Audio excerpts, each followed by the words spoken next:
आप सभी का स्वागत है प्रतिभा क्लासेस में।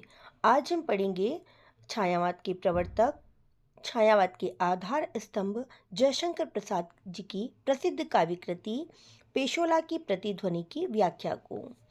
इसकी व्याख्या समझने से पहले इस काव्य के माध्यम से लेखक ने क्या कहना चाहा है, अर्थात कि लेखक के क्या भाव रहे हैं, उन महत्वपूर्ण तथ्यों को, उन बातों को हम समझ लेते हैं, जिससे कि इसकी व्याख्या करने पर हमें वह व्याख्या आसानी से समझ में आ सके।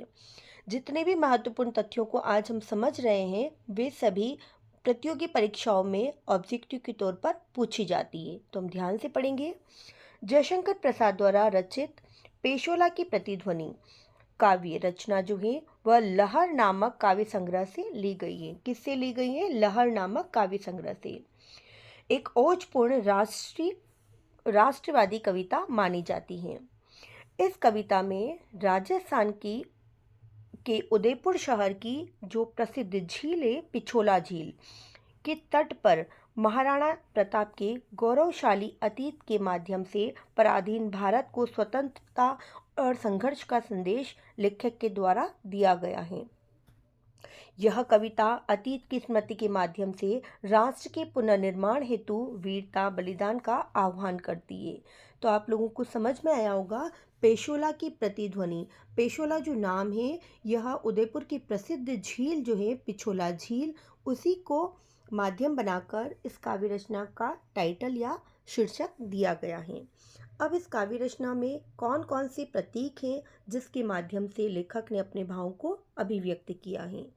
तो यहाँ पिछोला या पेशोला, यह एक झील है। यह ऐतिहासिक पृष्ठभूमि है जो पुराने गौरव और महाराणाओं के वीरता और शौर्यता का प्रतीक मानी जाती है। अरुण करुण बिंब, अस्त होता सूरज, यह मेवाड़ के तत्कालीन गौरव के धूमिल होने और उनके पतन, जो धीरे धीरे उसका पतन हो रहा था, उसकी ओर संकेत करते हैं। प्रतिध्वनि, यह अतीत की वीरता की पुकार है जो सन्नाटे को तोड़कर वीर योद्धाओं को जगा रही है। अब यह संपूर्ण काव्य रचना किस रस में लिखी गई है? यह वीर रस में लिखी गई है। जहाँ वीर रस विद्यमान होता है वहाँ कौन सा गुण होता है? औज गुण होता है। कवि स्वयं से ही प्रश्न करता है और आने वाली जो हमारी भावी पीढ़ी है उनसे भी प्रश्न करता है कि कौन लेगा भार, यह जीवित है कौन, यहाँ जीवित है कौन, अर्थात कि कौन अपनी छाती ऊंची करके देश की रक्षा के लिए आगे आएगा। इस संपूर्ण कविता में लेखक ने राष्ट्रीय चेतना को परिभाषित किया है या राष्ट्रीय चेतना को जगाने का प्रयास किया है। अब हम काव्य रचना पर आ जाते हैं जिसकी की व्याख्या आज हम करेंगे।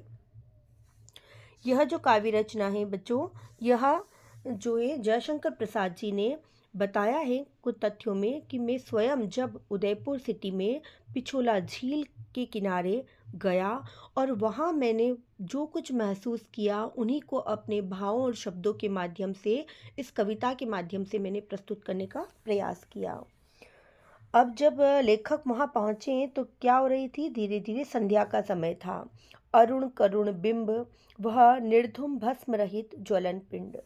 आज जो पिछोला झील के किनारे लेखक खड़े हैं और डूबता हुआ सूरज, अरुण करुण बिंब, जो सूर्य है वह कैसा है? लाल है, लेकिन किस प्रकार का दिखाई दे रहा है? जैसे वह करुणा से भरा हुआ एक बिंब के समान प्रतीत हो रहा है।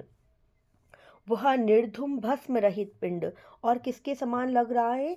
जैसे कि वह सिर्फ निर्धूम, जिसमें धुआं नहीं है, मतलब कि जिसमें उत्तेजना नहीं है, तेज नहीं है, राष्ट्रीयता की भावना नहीं है, सिर्फ एक ज्वलन पिंड के समान हमें प्रतीत हो रहा है।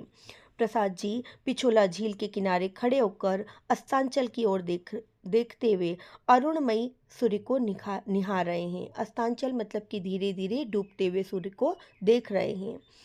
यह वही सूर्य है जो पहले वीरता और राष्ट्रीयता की भावना को जागृत करता था, और लेकिन आज यह एक करुणा के बिंब या चित्र के रूप में प्रस्तुत हो रहा है। निर्धूम या भस्म रहित एक पिंड के समान धीरे धीरे अस्तांचल की ओर बढ़ रहा है।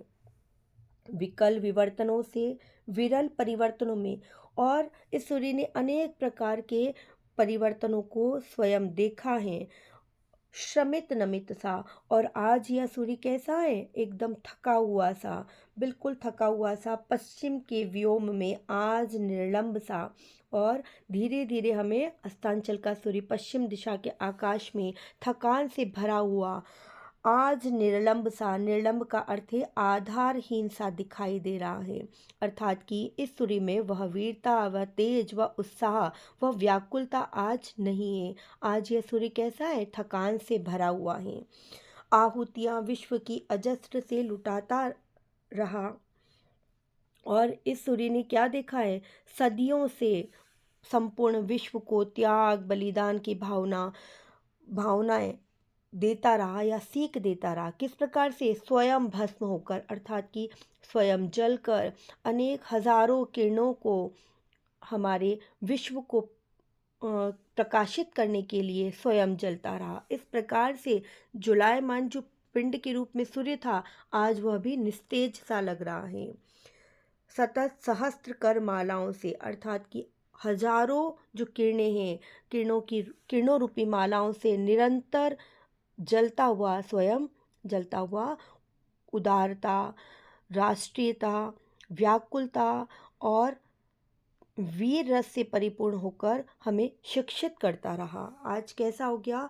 तेज ओज बल जो दव्यता कदम्ब सा। लेकिन आज ये कैसा है? निस्तेज सा खड़ा है, जो कि एक कदम्ब सा, जिस प्रकार के कदम का वृक्ष होता है, वह एकदम कह सकते हैं कि नदियों के किनारे या वनों में जिस प्रकार से कि अडिग रूप से खड़ा रहता है, यह वही सूर्य था जो कदम्ब सा अडिग खड़ा रहता था। लेकिन आज हमें पश्चिम दिशा की ओर बिल्कुल निस्तेज सा, डूबता सा प्रतीत हो रहा है। तो आप लोगों को इसकी पहले पद की व्याख्या समझ में आई होगी। अब इसके विशेष तथ्यों पर बात कर लेते हैं कि लेखक ने क्या कहना चाहे। अस्तांचल की ओर बढ़ते सूर्य में पहले की भांति आज वह त्याग और बलिदान या ओज की भावना नहीं है, वह व्याकुलता नहीं है, वह राष्ट्रीयता की भावना नहीं है जो पहले के समय में महाराणा प्रताप, महाराणा सांगा, महाराणाओं के वंशज जब हुआ करते थे, उनके समय में जो तेज इस सूर्य में दिखाई देता है, वह तेज आज यहाँ हमें इस सूर्य में दिखाई नहीं दे रहा है। अब बात करते हैं नेक्स्ट पद की व्याख्या की। पेशोला की उर्मियां हैं शांत घनी छाया में। अब सूर्य तो डूबता हुआ दिखाई दे रहा है, लेकिन पिछोला झील के किनारे जो जिस प्रकार से प्राकृतिक वातावरण है, वह भी कैसा दिखाई दे रहा है, उसका लेखक ने यहाँ वर्णन किया है। उर्मियों का अर्थ होता है बच्चों लहरें।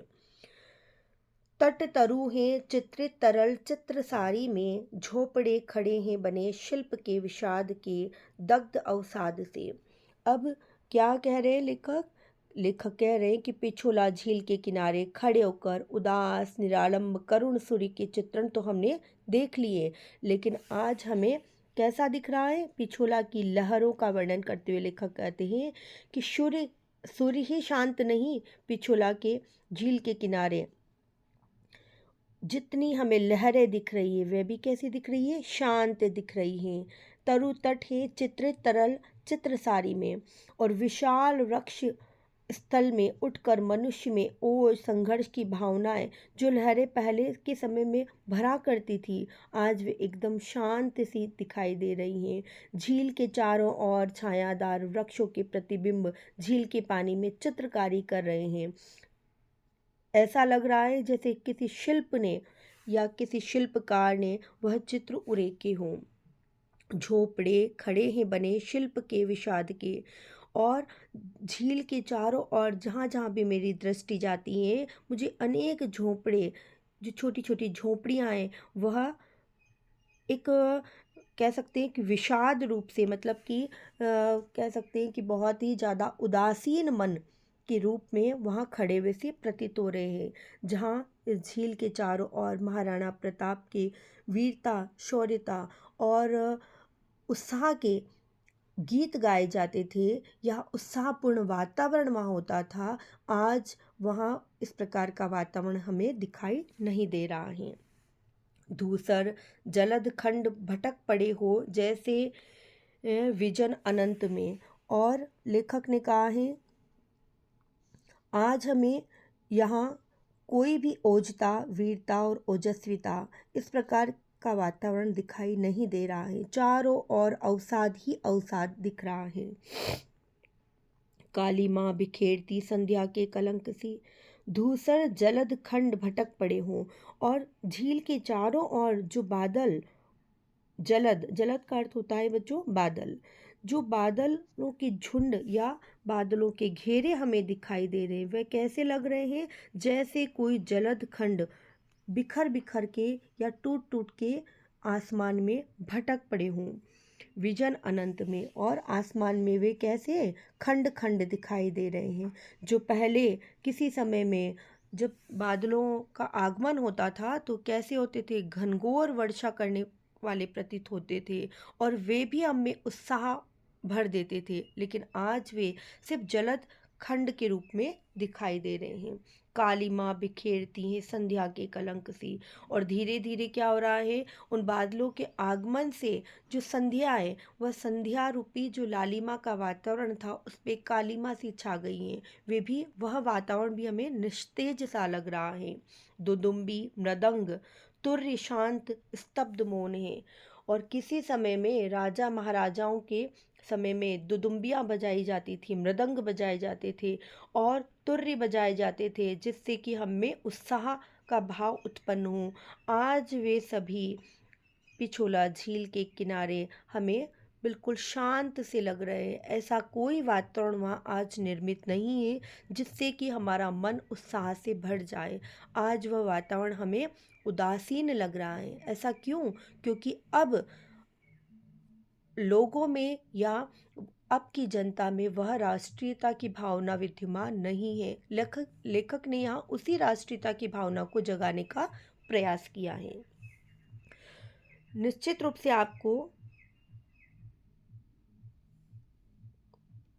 ये जो पद मैंने समझाए हैं ये समझ में आए होंगे, और यदि समझ में आए हैं तो आप इसे लाइक, शेयर और इस पर कमेंट जरूर करना। धन्यवाद।